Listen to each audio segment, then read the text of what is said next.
Hello YouTubers.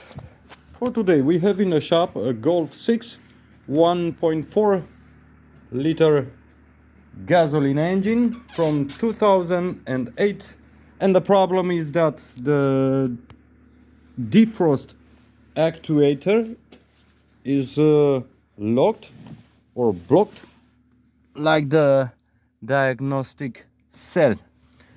So if you want to replace it, to replace this actuator, you need to take everything off like this, and the actuator is right over there.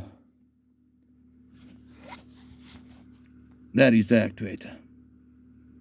So good luck everyone.